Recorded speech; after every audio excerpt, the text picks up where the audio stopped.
کو پکڑا گیا ہے, 3 کے نام سامنے آ جائیں, یہ شاید ڈبل فگر میں بڑے آسانی سے چلا جائے گا معاملہ. اور ایز وی سپیک بہت سے لوگ تو شاید انڈر سرویلنس بھی ہیں, شاید کچھ لوگ آلریڈی تحویل میں ہیں لیکن ان کے بارے میں ابھی اطلاع نہیں دی جا رہی, لیکن I think in the days ahead آپ کو بہت سی چیزیں پتہ لگیں گی. منیب, بڑی انٹرسٹنگ انفارمیشن ہے اور بڑی ریویلنگ انفارمیشن ہے. میں آپ کے پاس آؤں گا. محمد علی صاحب, آپ کو کیا لگتا ہے یہ معاملہ کس طرف جائے گا؟ میں سمجھتا ہوں کہ اس معاملے کو جامعہ اور مجموعی انداز میں سمجھنے کے لیے آپ کو 7 مئی کی جو پریس کانفرنس تھی D G I S P R کی, جس میں انہوں نے اس بات کا اعتراف کیا تھا کہ پاک فوج نے سپریم کورٹ کے احکامات کے تحت ایک اعلیٰ سطحی کمیٹی قائم کی ہے جس کی سربراہی ایک حاضر سروس جنرل کر رہے ہیں, اور جو کہ جنرل فیض حمید کے حوالے سے جو الزامات ہیں ان کی تحقیق کر رہی ہے. تو اب آپ دیکھیں تقریباً 3 ماہ کے بعد جب پچھلے ہفتے آئی ایس پی آر کی جانب سے یہ اعلان آیا کہ اب ان کے خلاف ایسے شواہد اور ثبوت سامنے آ گئے ہیں جس کے نتیجے میں وہ آرمی ایکٹ کی ریٹائرمنٹ کے بعد وائلیشن کے مرتکب پائے گئے ہیں, تو اس کے نتیجے میں پھر ان کو فوج نے اپنی تحویل میں لے لیا ہے. اور آج جو اعلان سامنے آیا ہے اس سے بھی یہ ثابت ہوتا ہے کہ دراصل وہ جو تحقیقات ہیں اب اپنے آخری مراحل کی طرف بڑھ رہی ہیں, اور جنرل فیض حمید کا جو پورا نیٹ ورک تھا جو کہ ایک سیاسی جماعت کے مخصوص ایجنڈے کو فوج کی صفوں اور ریٹائرڈ افسران کے اندر پروموٹ کرنے کا کام کرتا تھا, وہ بریک کر لیا گیا ہے, اور جس کے نتیجے میں 3 مزید افسر جو اس میں سے 2 بریگیڈیئر ہیں اور ایک ریٹائرڈ کرنل ہیں ان کو بھی سرکاری تحویل میں لے لیا گیا ہے. اور آپ جانتے ہیں کہ جنرل فیض حمید کا تعلق چکوال ضلع سے ہے, اور اس میں سے جو دونوں بریگیڈیئرز جن کو حراست میں لیا گیا ہے جو ریٹائرڈ بریگیڈیئرز ہیں ان کا تعلق بھی چکوال سے ہی بتایا جا رہا ہے. تو یوں لگتا ہے کہ اب یہ تحقیقات اپنے منطقی انجام کی طرف بڑھ رہی ہیں, اور جو شواہد اور ثبوت اس انکوائری کمیٹی جس کی تلاش میں تھی وہ 3 ماہ کے بعد اب بالآخر سامنے آ گئی ہیں, اور اس نیٹ ورک کا جو پورا سرا ہے جو کہ دراصل پی ٹی آئی کی قیادت کے درمیان رابطے کا, سہولت کاری کا, پیغام رسانی کا کام کرتا تھا, سامنے آ گیا ہے. محمد علی, منیب فاروق صاحب, آپ ہمارے ساتھ موجود رہیے گا. ناظرین, بریک کے بعد یہ گفتگو جاری رکھیں. ویلکم بیک ناظرین, منیب فاروق صاحب اور محمد علی صاحب ہمارے ساتھ موجود ہیں. منیب صاحب, یہ بتائیے گا کہ تقریباً ریٹائرمنٹ کا تو ٹائم زیادہ ہو گیا, لیکن پچھلے 1.5-2 سالوں سے اگر واقعی وہ اسی طرح پوسٹ ریٹائرمنٹ سب کچھ کرتے رہے تو اتنی زیادہ ڈھیل آپ کے خیال میں کیوں انہیں دی گئی؟ اور دوسرا یہ کہ کیا یہ معاملہ جو ہے اب جنرل عاصم منیر جو ہیں وہ انہوں نے ریٹائرڈ آفیسر سے ملاقاتیں کی ہیں جن میں جنرل راحیل شریف بھی شامل تھے اور جنرل کیانی بھی شامل تھے, دونوں فارمر آرمی چیف ہیں, لیکن جنرل قمر جاوید باجوہ کو اس میٹنگ میں نہیں دیکھا گیا. کیا یہ معاملہ جو ہے وہ ان کی طرف بھی تحقیقات جا سکتی ہیں, تفتیش جا سکتی ہے آپ کے خیال میں؟ دیکھیے, 2 چیزیں ہیں, ان کو ذہن میں رکھیے گا عادل صاحب, کہ جو جنرل باجوہ صاحب کا ایک پورا معاملہ تھا کہ وہ عمران خان صاحب کو ظاہری بات اس وقت کی اسٹیبلشمنٹ اقتدار میں لے کر آئی, اور بطور ڈی جی سی جنرل فیض حمید صاحب نے جو کچھ کیا اس کی اونرشپ تو انسٹیٹیوشنل ہے نا جی, کہ باقاعدہ طور پر ان کو اقتدار میں لایا گیا. مسئلہ کہاں شروع ہوتا ہے؟ ایک ٹرانزیکشن آف ایونٹس میں آپ کو کہہ دیتا ہوں. ایک وہ ہے جس میں جنرل عاصم منیر صاحب کی اپوائنٹمنٹ ہو رہی تھی.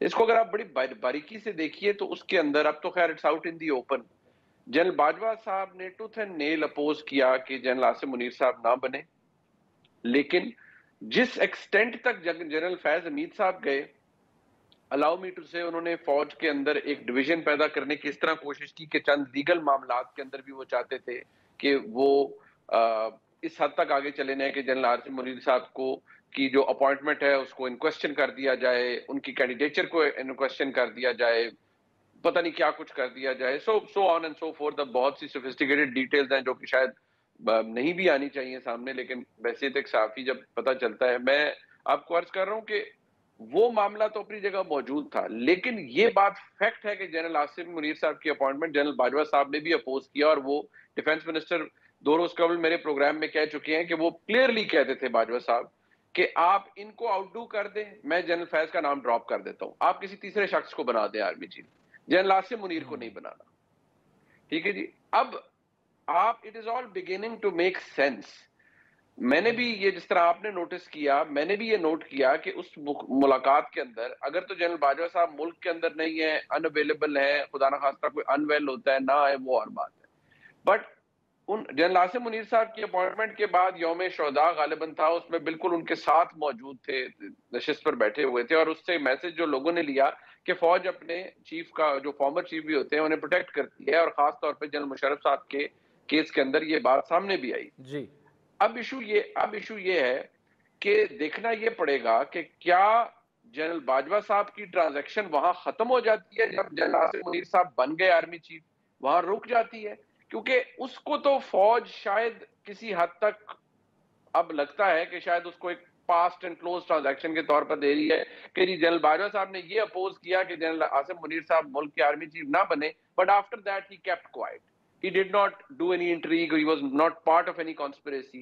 Whereas جنرل فیض حمید صاحب کا ایشو یہ ہے کہ وہ تو اس لیول پر تھے کہ بھئی میں نے ان کو کسی طرح سے گرانے کی کوشش کرنی ہے.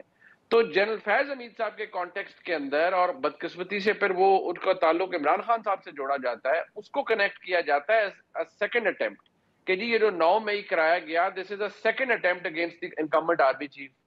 اور جس طریقے سے کرایا گیا، اب وہ بتایا جا رہا ہے کہ وہ رابطے میں تھے. اب ڈیفنس منسٹر صاحب فرما رہے ہیں کہ جی میں تو اب ظاہری بات ہے نا، کچھ چیزیں تو ہمیں آف دا ریکارڈ پتا ہوتی ہیں، لیکن اب تو وہ ریکارڈ پہ آ کے کہہ رہے ہیں کہ جی جنرل فیض حمید صاحب نے آئیڈینٹیفائی کیے، یا ہی مسٹ ہیو آئیڈینٹیفائڈ کہ جی یہاں جا کے احتجاج کیا جائے. اب میں نے آپ کو پہلے بھی کہا عادل صاحب، آپ خود ذہین ہیں کہ جنرل فیض حمید صاحب پی ٹی آئی کو برتھ ڈے وشز تو نہیں بھیجتے ہوں گے نا عمران خان صاحب کو یا کسی اور کو. وہ کوئی ایسی بات کرتے ہوں گے کہ فلانے کا نام لو، فلانے کے ساتھ یہ کرو، فلانے کو وہ کرو، انٹرمیڈیریز انہوں نے بیچ میں ڈالے ہوئے تھے. سو جو یہ کلیمپ ڈاؤن کیا گیا ہے after a lot of warnings that were issued to general Faiz Hamid صاحب کہ جناب آپ یہ کر رہے ہیں، it is being noted، یہ نہ کیجئے، یہ مت کیجئے. اب اس کے ساتھ میں آپ کو جوڑ دیتا ہوں ایک تیسری چیز، this is all a prelude. یہ پریلوڈ ہے کہ آنے والے دنوں کے اندر میں دعا تو یہ کرتا ہوں کہ میں غلط ہوں اور یہ بات سچ نہ ہو، because it is going to set a very dangerous precedent.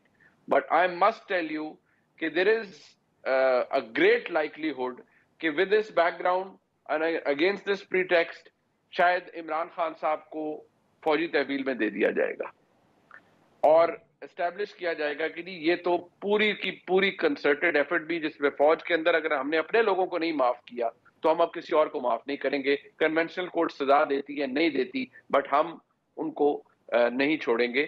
اگر یہ ہو جاتا ہے، کیونکہ جس کے اشارے مجھے بحیثیت صحافی مل رہے ہیں، تو یہ بڑا خطرناک ہوگا. میں دوبارہ کہہ رہا ہوں یہ بڑا خطرناک ہوگا. اچھا محمد علی صاحب، ایک چیز آپ سے پوچھنا چاہوں گا. یہ معاملہ منطقی انجام تک تو جا رہا ہے، کیا اس حوالے سے آپ سمجھتے ہیں کہ مزید گرفتاریاں تو ہوں گی، جس طرح منیب نے کہا کہ آسانی سے ڈبل فگر میں معاملہ چلا جائے گا، لیکن کیا جنرل فیض تک یہ معاملہ رکے گا، یا بات جس طرح میں نے منیب سے یہ سوال کی کہ ان تک بھی جا سکتی ہے، جنرل ریٹائرڈ قمر جاوید باجوہ تک؟ آج پریس ریلیز جاری کی گئی ہے، اس کا جو دوسرا پیراگراف ہے وہ اسی بات کا جواب دیتا ہے کہ یہ تحقیقات ابھی جاری ہیں اور ان تحقیقات کے تحت کئی اور افسران اور ان کے جو سہولت کار ہیں ان سے بھی تفتیش کا سلسلہ جاری ہے، اور یہ عین ممکن ہے کہ اگلے چند دنوں میں اگر مزید شواہد و ثبوت سامنے آتے ہیں تو کچھ اور گرفتاریاں کی جائیں. البتہ جو آپ نے کئی افسروں کا نام لے کے سوال کیا، تو اس حوالے سے میں یہ کہنا چاہوں گا کہ دیکھیں جنرل فیض حمید کی گرفتاری کے بعد army chief general Asim Munir کی 2 بڑی پبلک انگیجمنٹ سامنے آئی ہیں. ایک انہوں نے پی ایم اے میں خطاب کیا، اس کو آپ یوں دیکھیں کہ پاک فوج کی جو نوجوان اور مستقبل کی قیادت ہے، جو نوجوان قیادت ہے، اس کو انہوں نے اعتماد میں لیا کہ پاکستان کی قومی سلامتی کے جو اس وقت دو بڑے خطرات اور چیلنجز درپیش ہیں وہ دہشت گردی اور ڈیجیٹل دہشت گردی ہے. اور اس سے اگلے دن جب رات کو 14 اگست کو عشائیے کے دوران کئی پرانے جو آرمی چیف تھے اور چیئرمین جوائنٹ چیف تھے ان سے انہوں نے اعلیٰ سطحی میں سمجھتا ہوں ملاقات بھی کی اور آئی ایم شیور کہ ان کو بھی اعتماد میں لیا ہوگا، جس میں جنرل اشفاق پرویز کیانی بھی شامل ہیں، جنرل راحیل شریف بھی شامل ہیں. آپ کو یاد ہوگا جنرل مشرف کے دور میں جو vice chief of army staff تھے ان کے جنرل احسن سلیم حیات اور سابقہ chairman joint chief of staff committee general Nadeem Raza, ان تمام افسران جو ہیں ان سے رات کو آرمی چیف کی ملاقات ہوئی. تو جو اس بات کو ظاہر کرتی ہے کہ انہوں نے سابق جو آرمی چیفز اور سینئر فوج کے کمانڈرز رہی ہیں ان کو بھی اعتماد میں لیا اور ان کو بتایا ہوگا کہ جو لوگ فوج کے ڈسپلن اور آرمی ایکٹ کی خلاف ورزی کے مرتکب پائے گئے ہیں یقینی طور پہ وہ کسی روح رعایت کے مستحق نہیں ہیں اور کسی رینک اور تعلق داری کا کوئی لحاظ نہیں کیا جائے گا، کیونکہ فوج جو ہے وہ ہر طرح کے خطرات سے نمٹتی رہی ہے، لیکن فوج کے نظم کو اندر سے ایک سیاسی جماعت اگر استعمال کر کے پروموٹ کرنے کی کوشش کر رہی ہے، فوج کی صفوں میں غلط فہمیاں، شکوک و شبہات ہائی کمان اور لیڈرشپ کے حوالے سے پیدا کر رہی ہے، تو میں سمجھتا ہوں فوج اس پہ نہ تو سمجھوتا کر سکتی ہے نہ اس کے مرتکب افراد کو معاف کرے گی. منیب صاحب، محمد علی صاحب نے جو کہا کہ نہ سمجھوتا کر سکتی ہے نظم و ضبط پر اور اندرون اگر آپ فوج کے اندر ڈویژن اور پھر آپ کا اپنا تعلق بھی فوج سے تو آپ کو نہیں بخشا جائے گا چاہے آپ کسی سیاسی جماعت سے تعلق رکھتے ہوں. یہ جو جنرل فیض حمید کی گرفتاری ہے اور یہ جو پورا ایپیسوڈ ہے اس سے فوج کے اندر آپ کے خیال میں کس طرح کی فیلنگز اس پر ہوں گی اور کیا امپیکٹ اس کا ہوگا؟ دیکھیے میرے خیال میں بہت ہی وائٹل پوائنٹ ریز کیا محمد علی صاحب نے کہ چیف نے اپنی جو آنے والی فیوچر آفیسرز ہیں ان کو بھی ایڈریس کیا، ان کو اعتماد میں لیا اور بتایا کہ پاکستان اس وقت کن حالات میں ہے اور ایگزیکٹلی کیا پوزیشن ہے پاکستان کے آرمی چیف کی. جو فارمر چیفز ہیں ان کے ساتھ بھی گفتگو کی. اب امپورٹنٹ ایسپیکٹ یہ ہے کہ یہ جس طرح معاملہ چل رہا ہے یہ کس منطقی انجام تک پہنچتا ہے. a lot depends کہ جس طرح سے معاملات انویل ہو رہے ہیں کیا ان کو اسی سپیڈ سے آگے لے جایا جائے گا یا کسی جگہ کسی کو رعایت بخشی جائے گی. لیکن رعایت مجھے نہیں لگتا اب کوئی بخشنے کے موڈ میں ہے. میں دوبارہ کہوں گا کہ جس طرح کی ڈیٹیل سامنے آ رہی ہیں عادل شاہ صاحب وہ کافی ہاریفک ہیں اور اگر واقعی یہ ڈاٹس کنیکٹ کر لیے گئے تو پھر شاید یہ بڑے ڈیفائننگ ہفتے ہوں گے کچھ پاکستان کے آنے والے دنوں کے اندر. اور میں آپ کو یہ بھی بتا دوں کہ اس سال بہت سی چیزوں کا کلوجر بھی پلانڈ ہے اور بہت سی چیزوں کو سٹچ اپ کرنا بھی پلانڈ ہے، لہٰذا بہت سی چیزیں اس سال کنکلوڈ ہوں گی. منیب فاروق صاحب، محمد علی صاحب، thank you so much for joining us. ناظرین، بریک کے بعد گورنر خیبر پختونخوا فیصل کریم خان کنڈی ہمیں جوائن کریں گے ہمارے ساتھ. ویلکم بیک ناظرین. بریک سے پہلے بڑی اہم خبر جو آج کی سگنیفیکنٹ ڈیولپمنٹ ہے کہ جنرل ریٹائرڈ فیض حمید کے بعد 3 مزید آرمی کے ریٹائرڈ آفیسرز کو جن میں 2 بریگیڈیئر اور 1 کرنل شامل ہیں ان کا تعلق چکوال سے. آپ کو یہ بتاتے چلیں کہ چکوال سے میں جو ہے جنرل فیض حمید کا تعلق بھی چکوال سے ہی ہے. ان سب کو اریسٹ کر دیا گیا ہے اور آل ٹوگیدر تقریباً اب تک 8 افراد جو ہیں وہ گرفتار ہو چکے ہیں اور یہ تفتیش جاری ہے اور مزید یہ بتایا جا رہا ہے کہ اس میں مزید اہم گرفتاریاں بھی ہو سکتی ہیں. تو ہم نے بڑی تفصیلی اس پر گفتگو کی. اس وقت خیبر پختونخوا کے گورنر جناب فیصل کریم کنڈی صاحب ہمارے ساتھ موجود ہیں. کنڈی صاحب، thank you so much for joining us. آپ ان ڈیولپمنٹس کو کیسے دیکھ رہے ہیں، یہ گرفتاریاں ساری اور صوبے میں بیٹھ کے؟ بسم اللہ الرحمن الرحیم. دیکھیں یہ چیزیں ہو رہی ہیں، گرفتاری ہو رہی ہیں اور میرے خیال میں میں شاید اس میں غلط ہوں گا یا ٹھیک ہوں گا کہ فار دی فرسٹ ٹائم اس لیول کی اور اتنی زیادہ اس میں گرفتاری ہو رہی ہیں. ماضی میں بہت سے جو ہے ریزرویشنز بھی تھیں، چیزیں بھی تھیں اور اگر میں سمجھتا ہوں کہ اگر سیاستدان بغیر کسی وجہ کے 11-12 سال جیلیں کاٹے اور باعزت بری ہوں پریزیڈنٹ زرداری صاحب یا باقی سیاستدان، تو اگر کسی ادارے نے کوئی غلط کام کیا، ادارے کے لوگوں نے، ہر کوئی تو فرشتہ نہیں ہوتا. اگر آپ کہیں کہ جوڈیشری میں یا فوج میں سارے فرشتے ہوتے ہیں، باقی نہیں ہوتے، ان میں بھی غلط لوگ ہیں. اور میں سمجھتا ہوں کہ فار دی فرسٹ ٹائم ایک اچھی بات ہے کہ خود احتسابی کا جو عمل شروع کیا ہوا ہے انہوں نے، اچھی بات ہے. عوام کو اور قوم کو پتہ چلنا چاہیے کہ کیونکہ یہ آ نہیں سکتے نیب میں اس چیز میں، ان کے اپنے ایک فوج ہو یا جوڈیشری ہو، ان کے اپنے ایک خود احتسابی کا ایک عمل ہوتا ہے.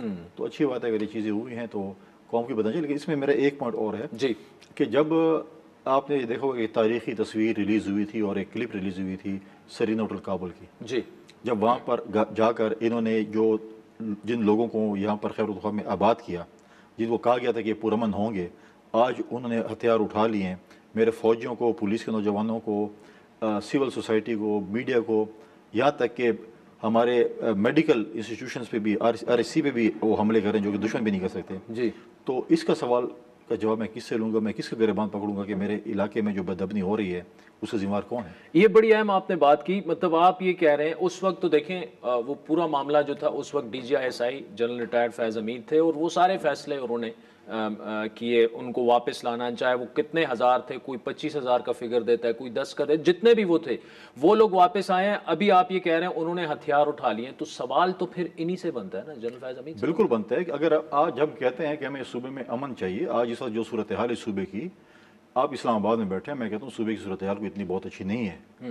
حالات بہت خراب ہیں، چاہے وہ ساؤتھ کی طرف جائیں، آپ فارمر فاٹا کی بات کریں، اور روزانہ کی بنیاد پر ہم اپنے فوجی نوجوانوں کی، پولیس چیک پوسٹوں پہ جو ہمارے نوجوان کھڑے ہیں ان کے جنازے اٹھا رہے ہیں، باقی جو ہے سول سوسائٹی کے لوگوں کے جنازے اٹھا رہے ہیں. تو یہ چیزیں اٹھ رہی ہیں تو ہمیں تو حل بتانا ہے. ہم کہتے ہیں پولیٹیکل پارٹیز، اور ہم کہتے ہیں فار ایگزامپل آپریشن نہیں ہونا چاہیے، چلو نہیں ہو رہا آپریشن.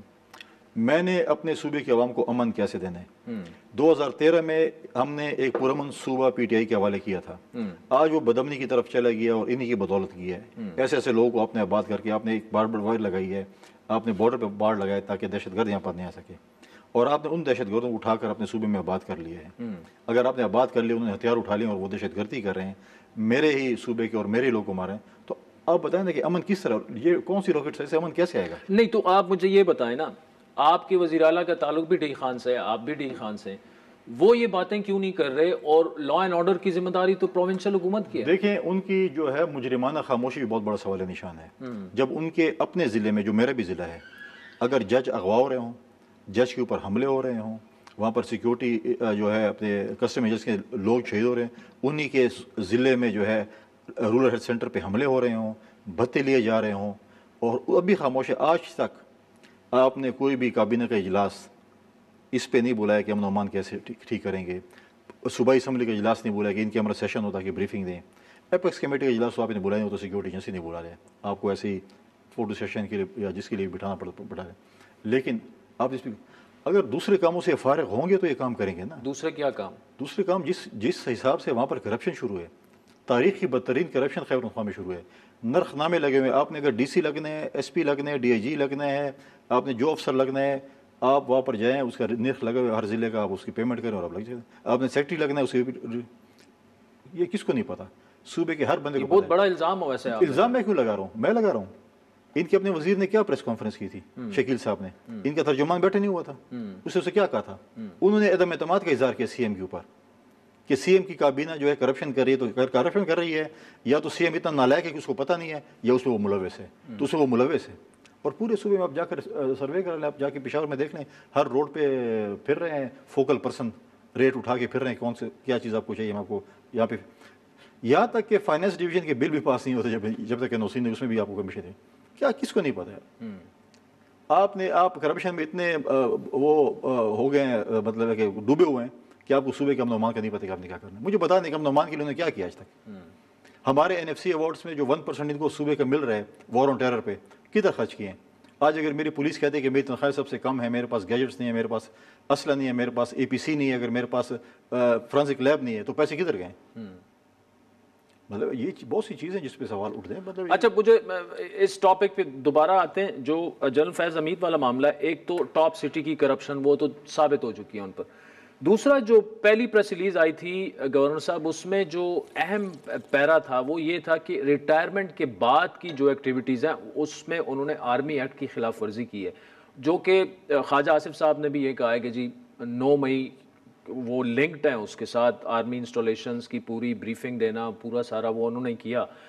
یہ بات کس طرف جا سکتی ہے آپ کے خیال میں؟ دیکھیں بہت سی چیزوں میں سمجھتا ہوں کہ ان آفیشلی وہ ان کے جو ہے نا وہ کیا نام دوں میں، سیاسی کنسلٹنٹ کہوں یا بس ٹھیک ہے کنسلٹنٹ تک رہے جی. تو وہ ان کے پولیٹیکل کنسلٹنٹ تھے جو انہوں نے لانگ مارچ کیا، ان کے پی ٹی آئی کے بالکل، جو انہوں نے استعفے دیے، جو انہوں نے لانگ مارچ، انہوں نے آخری حد تک کیا کہ اس ٹائم فریم میں جو کچھ کر سکیں. حالانکہ اس وقت میرے خیال میں غالباً ریٹائر بھی نہیں ہوئے تھے. ان کی کوشش تھی کہ میں ایسا کچھ ایکٹ ہوتا کہ ہر کوئی، آپ بھی پروموشن یا خواہش مند ہوتے، میں بھی ہوتا ہوں، تو انہوں نے ہر کوئی وہ ایکٹ کیا جو کہ مطلب آپ نے چین آف کمانڈ کو چھوڑ دیا. دیکھیے آپ کا جو ادارہ ہے، آپ ادھر بیٹھے ہیں، آپ کو جو ادارہ ہے کہ آپ نے اتنے بجے کا پروگرام نہیں کرنا، آپ نے اتنے بجے کرنا ہے اور آپ نے کرنا ہے because you have to follow through.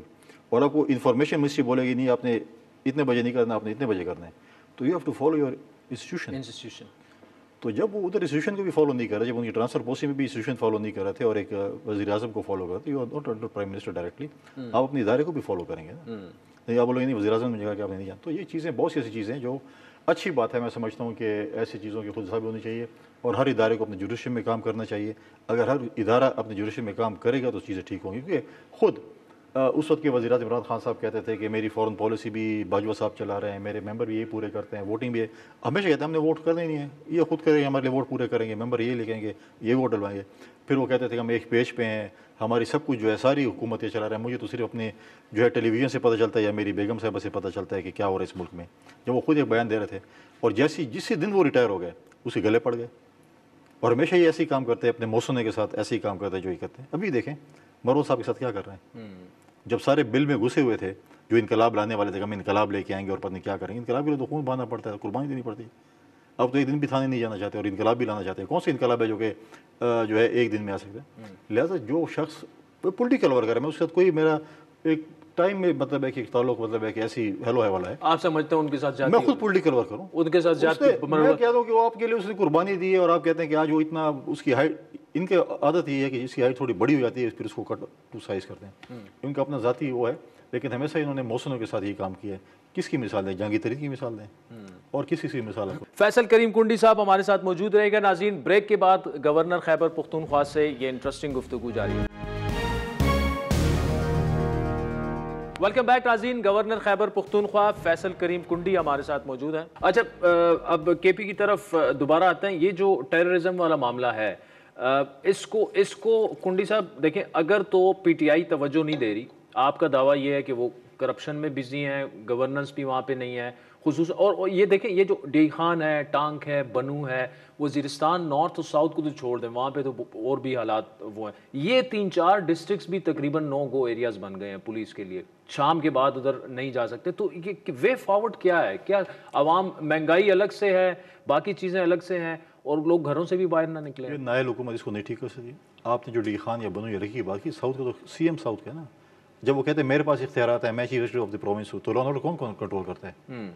جب میں نے پہلے کہا تھا کہ کے پی میں ہمارے ڈی خان میں کنوائی بنتی ہیں، اب تو چیک پوسٹ شام کو بن جاتی ہیں، روڈ بند کر دیتے ہیں. اچھا طالبان چیک جو بھی ہے جیسے پرسوں مجھے ایک رپورٹ ملی، ہمیں تو روزانہ کیونکہ لوگ رابطے میں ہوتے ہیں، میسج ہے کہ جی روڈ بند ہے، تلاشیاں ہو رہی ہیں گاڑیوں کی. اچھا یہ ڈی خان میں بالکل ہوئی ہیں آن ریکارڈ. لوگ بھی آپ تو ٹی وی پہ مت دکھائیں نا، آپ تو نہیں دکھاتے، چلو ٹھیک ہے، لیکن اس کو کون کنٹرول کرے گا؟ یہ تو لوگ میسج کرتے ہیں جی ہمارے ساتھ یہ ہو رہا ہے، کنوائیاں بن رہی ہیں، یہ ہو رہے ہیں. پرسوں مجھے لوگوں نے 8-10 لوگوں نے مجھے میسج کی، کوئی ایسے مین پشاور ڈی خان روڈ کے اوپر، ہائی وے کے اوپر. اچھا تو مطلب پھر کیا مطلب ہے، کیا ریٹ آف دی گورنمنٹ ہے وہاں پہ؟ اور آپ کی مجرمانہ خاموشی سب سے بڑا سوال نشان ہے کہ آپ کیوں اس پہ خاموش ہیں. آپ نے لوگوں کو ایک امن دینا ہے، ترقی اور جو جابز ہے وہ تو سیکنڈری ہے نا. جب میری جان اور مال محفوظ ہوگا اس کے بعد میں بات کروں گا نا. جب لوگوں کو یہ پتہ نہیں ہے کہ میں خدا نخواستہ باہر نکل رہا ہوں، واپس زندہ بھی آئیں گے کہ نہیں، تو اس کو کیا ہے کہ مجھے نوکری ملے گی یا کوئی ترقیاتی کام ہوگا، کوئی اور چیز ہوگی. اور آپ خاموش ہیں. آپ بتائیں نا کیا چیز انہوں نے کون سی جگہ پہ انہوں نے ایک میٹنگ کی ہے. حل تو یہ تھا کہ سی ایم صاحب ڈی خان میں کابینہ کے اجلاس بلاتے اور بتاتے کہ یار میرے اس ضلع میں اور میرے صوبے میں اور جنوبی ضلع میں یہ کیوں ہو رہا ہے. کبھی آپ نے کسی کو اکاؤنٹیبل ٹھہرایا؟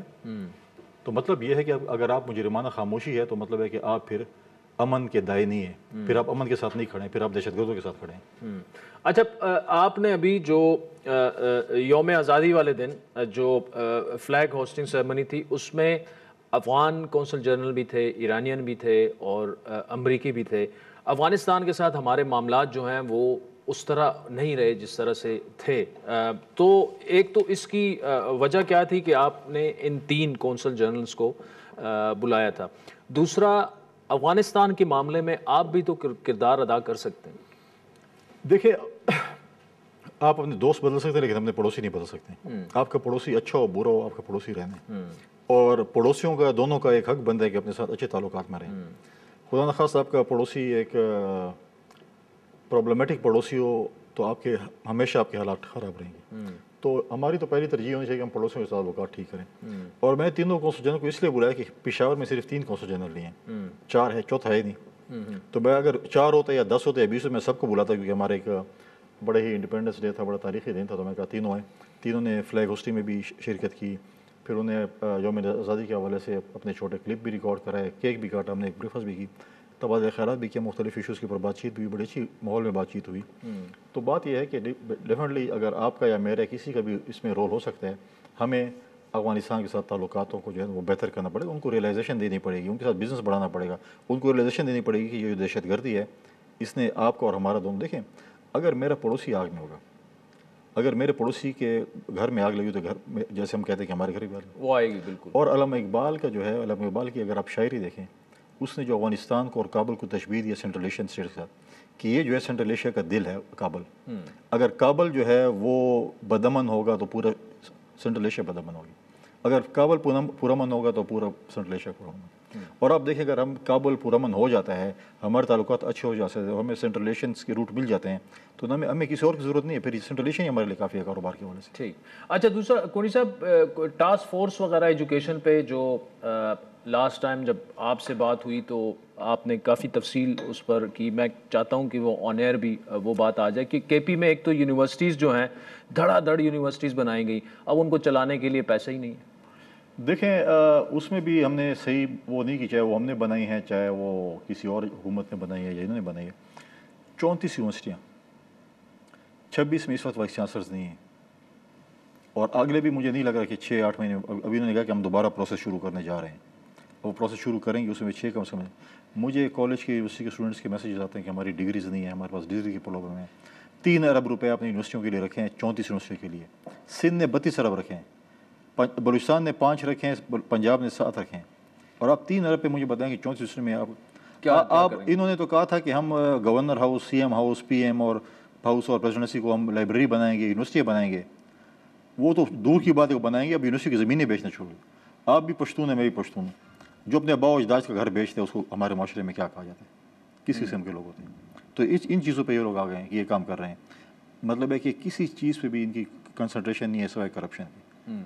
ان کو پتہ نہیں کہا گیا کہ آپ کی کوئی پتہ نہیں شاید کوئی چند دن ہے جو آپ نے لوٹ مار کر سکتے ہیں, لوٹ مار کرنا. اسی طریقے سے لگے جیسے ان کو کوئی ڈیٹ دے دی گئی ہو کہ اتنی تاریخ تک آپ نے کوئی لوٹ مار کرنی ہے, کر لیں, اس کے بعد آپ کی حکومت جا رہی ہے. ویسے سی ایم چینج ہونے کا کوئی چانسز لگ رہے ہیں آپ کو؟ اس ملک میں حالات بدلتے کوئی ٹائم نہیں پتہ نہیں چلتا. گورنر راج تو نہیں لگا رہے؟ میں اس پہ یس یا نو تو اس لیے نہیں کہہ سکتا کہ اس ملک میں کبھی بھی کچھ ہو سکتے ہیں. اور میں نے اپنے جو ہمارے بیوروکریٹس ہیں ان کو بھی میں نے کہا کہ دیکھیں, ہمیں ہمیشہ ہمارے اپوزیشن کے ممبران نے بڑی ان کی شکایت ہوتی ہے کہ ہمارا جو ہے نا وہ خیال نہیں رکھتے. تو میں نے ان کو کہا کہ دیکھیں آپ کچھ گزارا کریں, ایسا نہ کل ٹائم تبدیل ہو, پھر ایسا نہ جو او ایس ڈی ہیں وہ پھر سیٹوں پہ ہوں اور پھر او ایس ڈی ہوں. اچھا, بڑی آپ نے معنی خیز یہاں پہ یہ گفتگو کی ہے. اچھا کنڈی صاحب, پیپلز پارٹی کے جو معاملات ہیں اس پر obviously you belong to the state now, party تو نہیں, لیکن کیا اب وقت آ چکا ہے, اب پولیٹیکل سٹیبلٹی آہستہ آہستہ ہمیں آتے نظر آ رہی ہے, اکنامک سٹیبلٹی گریجولی کچھ فگرز بہتر ہو رہے ہیں, کیوں نہیں پیپلز پارٹی کابینہ میں شامل ہو جاتی؟ دیکھیے, فیصلہ تو میں نے نہیں کرنا, اور نہ میں میرے پاس کوئی اختیار ہے. یہ اختیار پہلے بھی سینٹرل ایگزیکٹو کمیٹی کے پاس تھا, اور انہوں نے یہ فیصلہ کیا تھا کہ ہم نے کابینہ کا حصہ نہیں بننا. ابھی بھی اگر کابینہ کا حصہ بننا ہے یا نہیں بننا, پاکستان پیپلز پارٹی کی کور کمیٹی یا ان کی سی سی نے فیصلہ کرنا ہے کہ ہم اس کا بنیں. لیکن جو بھی حکومت کے ایشوز ہیں, جو بھی حکومت کے بلز ہیں, جو بھی اچھی چیزیں اس پہ پیپلز پارٹی ان کو سپورٹ کرتی ہے. مشکلات ہوتے ہیں, ہمارے فاصلے بڑھتے بھی ہیں, بیانات بھی دیکھنے میں کو ملتے ہیں. اتحاد میں الائز میں آپ کے کبھی فاصلے بڑھتے ہیں, کبھی کم ہوتے ہیں, مختلف دونوں پارٹیوں کے علیحدہ علیحدہ منشور بھی ہیں, چیزیں بھی ہیں. لیکن کمیونیکیشن گیپ اگر نہیں ہوگا تو چیزیں ٹھیک ہو جائیں گی. کمیونیکیشن گیپ ہو جاتا ہے پھر چیزیں جو ہے وہ خراب ہوتی ہیں. ہماری کمیٹی بنی ہوئی ہے, آف اینڈ آن ملاقاتیں ہوتی رہتی ہیں. کمیونیکیشن گیپ اتنا وہ نہیں. دیکھیے پرابلم ہے, اگر میں پاکستان پیپلز پارٹی کا فار ایگزامپل ایک ضلع میں ہوں اور آپ PMLN کے ہیں, آپ اس امید کے ساتھ ہے کہ میری حکومت ہے مرکز میں بھی اور صوبے میں بھی, اور میں اس حکومت کے ساتھ ہوں کہ میری وجہ سے حکومت چل رہی ہے, تو دونوں کی بڑی ایکسپیکٹیشن ہے اور فیصلہ بڑا مشکل ہوتا ہے کرنا. وہ میری پارٹی چاہیے کہ مجھے اوبلائج کرے, آپ کی پارٹی چاہیے آپ کو اوبلائج کرے, تو اس میں مسائل ہوتے ہیں, لیکن انشاءاللہ بہتری طرف جائیں گے. فیصل کریم کنڈی صاحب, تھینک یو سو مچ. ناظرین, آپ نے گورنر خیبر پختونخوا کی تفصیلی گفتگو سنی. فیڈ بیک ضرور دیجیے گا. ہمارا ٹویٹر ہینڈل ہے @عادل شاہ زیب. اجازت دیجیے, خدا حافظ.